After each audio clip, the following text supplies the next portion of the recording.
Shalom, shalom, everyone. It's Unplugem. I'm back again.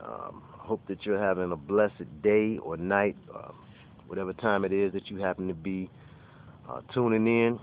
I just wanted to continue a little bit on the last three Untolds and deal a little bit more with the numerology. I thought it was kind of interesting. The 13th floor, 8 Mile, D12, Devil's Night, which is also a date. So I wanted to look a little bit at some more of the occult symbolism surrounding Eminem from a Detroiter's perspective, from an insider in the hip hop community during the time in which Eminem was groomed, from that perspective. Because you're going to find a lot on Eminem. They're going to try to create a legend equal to Tupac with Eminem, because the goal is at the end of the day for Eminem to be known as the king of rap, as Elvis was known as the king of rock. And it's bigger than race.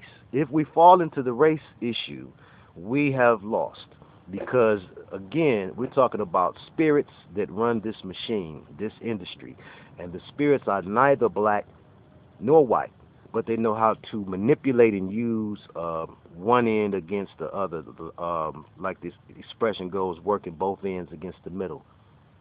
So we want to kind of break through some of that. So you have the 13th floor. You have many films. Come here, come here, come here, come here, come here. You have many films about the 13th floor. Sit down. And comic books and everything dealing with the 13th floor. The Night of Owl storyline in Batman features the 13th floors, saying that all of Gotham's top bad guys meet on the 13th floor. In Tomb Raider computer game, you have the level called the 13th floor. Andre 3000 in the song Thought Process says they let me off on the 13th floor when they said that there wasn't one. They said it skipped from 12 to 14. So he also gives some credence to this legend, to this conspiracy theory, they say, about something going on the 13th floor. There even was an episode of the Rockford Files I found in looking up information about the 13th floor. Now, Tupac is martyred, or he's considered a martyr, because it is said that Pac broke the oath. He went against the oath. He told things that the powers that be didn't want told. Well, if that's the case, then we also have to give that same status, and it's an honored status, to Brother Proof.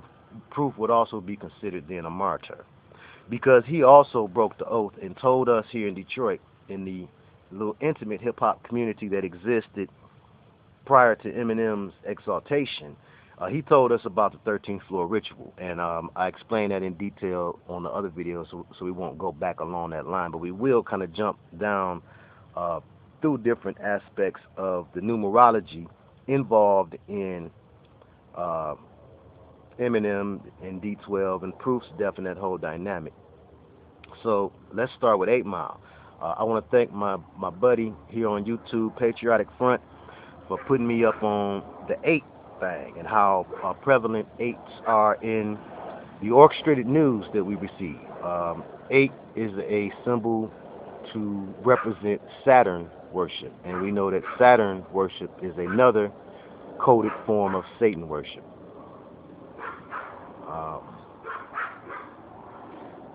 Okay, we have 8 meaning infinity as well.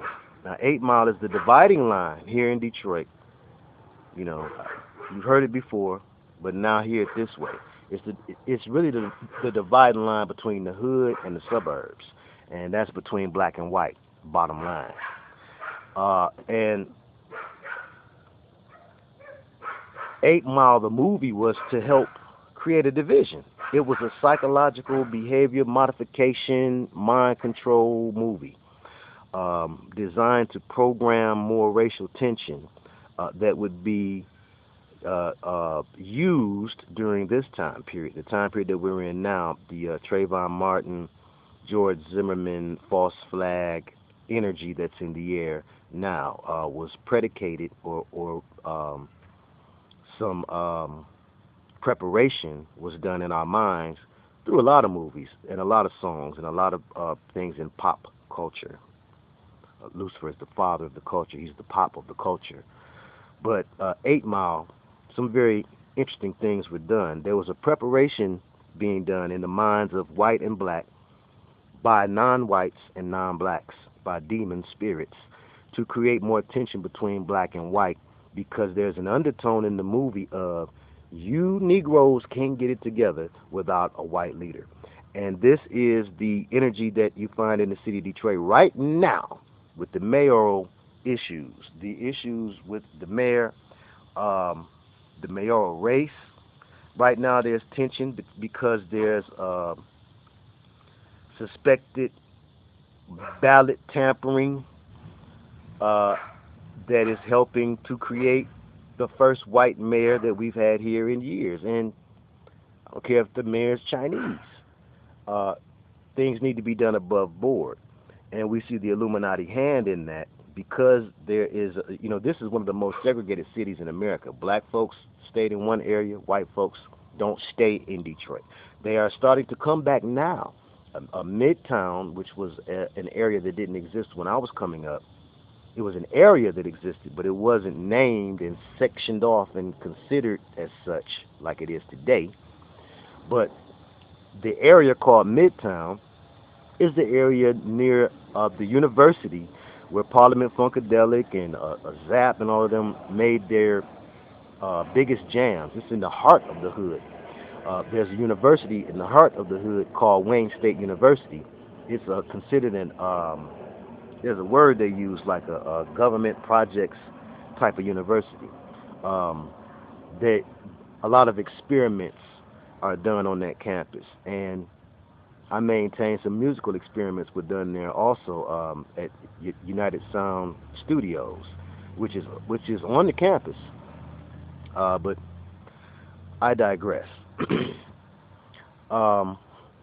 So yes, you have a certain racial dynamic that's always been here in Detroit, and there's things being done now to adjust and change that finally. And I say finally because it's been a lot of programming has been done to work toward this, and 8 Mile is only part of that. But yes, in 8 Mile you get this undertone, this racial undertone that black boys is picking with M. Now I remember M being brought into the hip hop shop by Proof, and Proof had the level of respect that, if he said, hey, this is my boy, M got acceptance. So that was the bottom line. Although in a very black city, you're going to have people that's going to talk mess about the white boy. And that did happen. So he had some resentments about that were worked out and inserted into the movie and play as really sneak disses of the black community. All throughout the movie 8 Mile, sneak dissing of the black community. And that, again, I don't believe that was Eminem's doing all by himself. There are spirits at work here. And the spirits manipulate things and move and motivate people to do certain things. And they played off his anger, much like Anakin. Part of what makes him so good, and he's good, but part of what makes him so good is the fact that he, like Anakin Skywalker, fed his anger spirit. And the anger spirits, those demons are ancient and well acquainted with words, and very skillful and knowledgeable. And I maintain that he had a certain level of skill and knowledge. His demo Infinite, a lot of people heard it here, was laden with knowledge of self that he had been taught by Proof, and also laden with Rakimish lyrical verbal dexterity. The boy was nice. That's why Proof picked him, pulled him in, groomed him, worked with him, brought him into the circle, the inner circle that was an intimate inner circle of Detroit underground hip-hop. Now, I'm not talking about the level of Detroit rap that you hear the hood playing. The hood don't play underground hip hop like that. Come here, come here. The hood likes like Doughboy Cash Out. Back in those times would be Blade Icewood and the Street Lords. Same type of subject matter and similar sound. Okay, the Dope Boy rap. But we were all members of a very small and intimate community, and that's why everybody knew each other. And that was the community of quote unquote real hip hoppers. You know, what's real hip hop and what's fake. But you know what I mean when I say that. The Dilla babies that you see now were born from this little community that we had going on, that Jay Dilla was in, and Proof was in, and Eminem was introduced to. And that's why he has the credibility that they could not feign with Vanilla Ice. Vanilla Ice failed because of his lack of credibility. He failed because Luke and them put him on blast about where he was from, and he failed because he wasn't good with his lyrics. Two things that they corrected with Eminem. Where he was from was solid. He's from Detroit, though he's not. You know, but that's how they fixed that. And then they gave him enough credibility. They gave him a crew of Detroit guys, real guys, guys that's actually from Detroit. They gave him a crew of them to back up his credibility. And so they fixed the Vanilla Ice problem. And when I say the Vanilla Ice problem, I mean that if rap was to be taken over like rock and roll was taken over, then certain things had to be corrected to call an Elvis of rap a credible guy. He had to have, those two things had to be corrected. He had to be able to really flow and stand up against the Rakims and whatnot.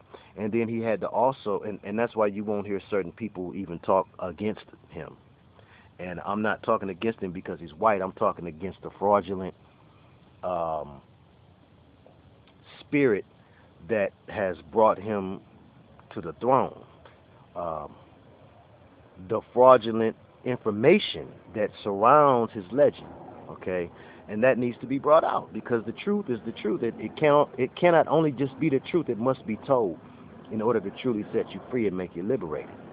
So we want to liberate our white brothers as well as black brothers and all Detroiters from being up under this spell, because it's a spell that's bigger than Eminem. It has to do with race and race war, and it really has to do with creating division. Lucifer keeping division between blacks and whites when we need to come together in order to fight the Illuminati with any success. So then you have D12, which furthers this philosophy, because we know there was a group called the Dirty Dozen, which most of the members of D12 were affiliated with or come from.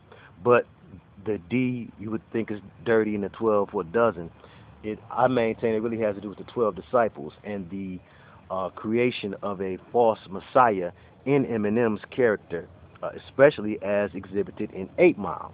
And that false messiahhood, he needed disciples. And so the D12 represents his 12 disciples, I maintain. Now, the album that they dropped, the original album, was called Devil's Night. Now, here in Detroit, every Devil's Night, we would make national news just about. And that's because on Devil's Night, a lot of the suburbanites who own businesses here in Detroit and wanted to cut their losses, they didn't want to come back to Detroit, but they didn't want to keep holding on to them buildings. They said, well, we'll do an insurance job on them. And Devil's Night, they would pay brothers and sisters and sometimes just come down here themselves and start fires. And it was a very popular and common thing when I was growing up in my teens. Devil's Night was, always national news. We was burning up everything, it seemed. But it was more to that, as I just explained, than just some wild Negroes burning up their town. So that is the undertone of why they called it Devil's Night. Okay, the layers of reasons they called it Devil's Night. Okay, you have that one reason. Then you have the reason that the white owners and white flight created Devil's Night on some levels. Okay, because again, it wasn't just that brothers and sisters was going nuts. Yes, the crack the crack epidemic created a level of mind control in black people that was unbelievable. The way it manifested here in Detroit devastated the city. So yes, you had a lot of zombified, crazy, cracked out, mindless victims burning up things for a variety of reasons. But then you also had the property owners who lived out of bounds across 8 Mile on the north side and across Warren on the south side. Uh, you had them burning up their property to try to cut their losses and get some insurance money so they can build their business in the suburbs where they was at. Okay, so you have that reason for Devil's Night. Then you also have the Jam Master Jay sacrifice, which went on, which I thought was odd because it connected. It happened on Devil's Night, but it connected itself to Eminem by way of 50 Cent. And I thought that was odd. It made my spidey senses tingle back then when it happened.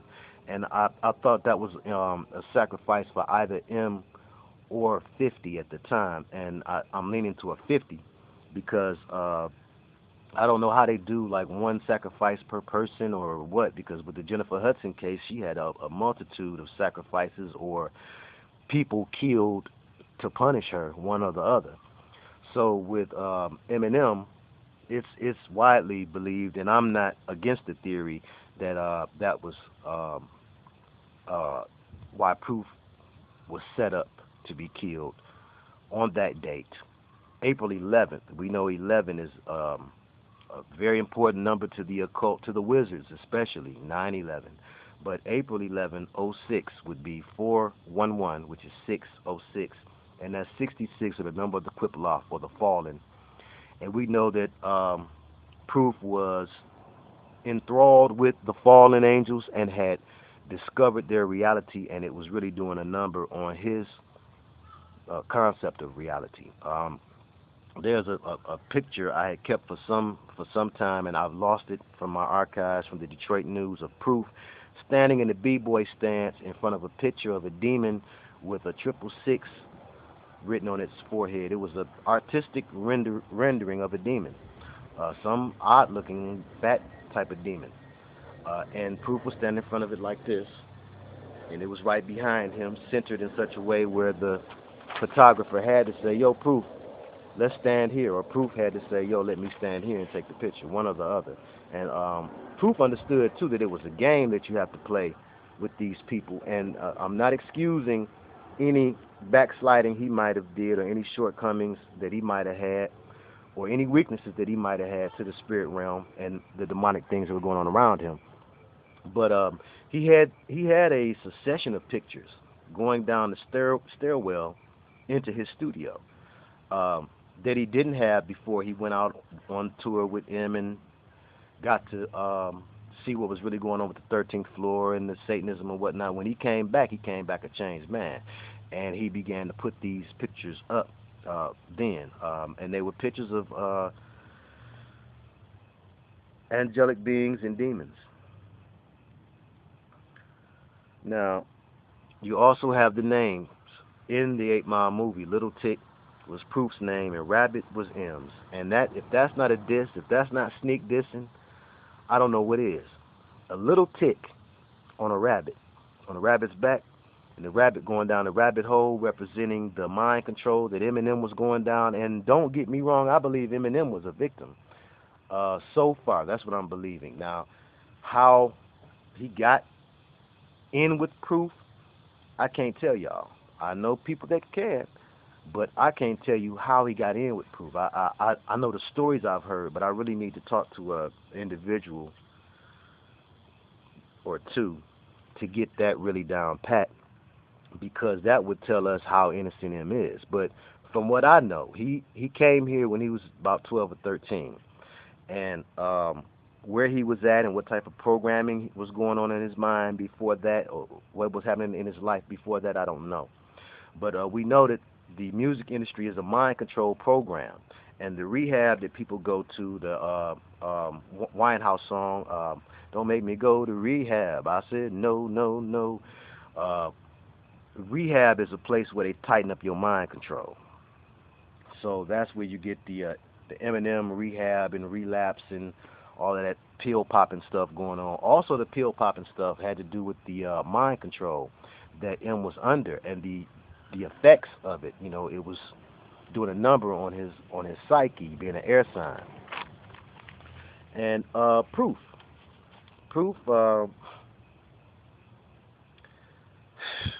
Proof also began to delve into this level of mind control as well, and he exhibited it through odd behavior that he was starting to show here in the Detroit hip hop community. He drew down on a brother that, you know, we was all tight with and cool with, but because of the levels of mind control and Satanism that he had been to and seen, you know, he wasn't thinking the exact same way.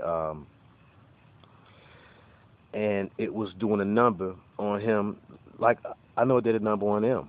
So we're not here to try to condemn him either. But, you know, it just is what it is, you know. And Eminem's not from Detroit. Kid Rock's not from Detroit.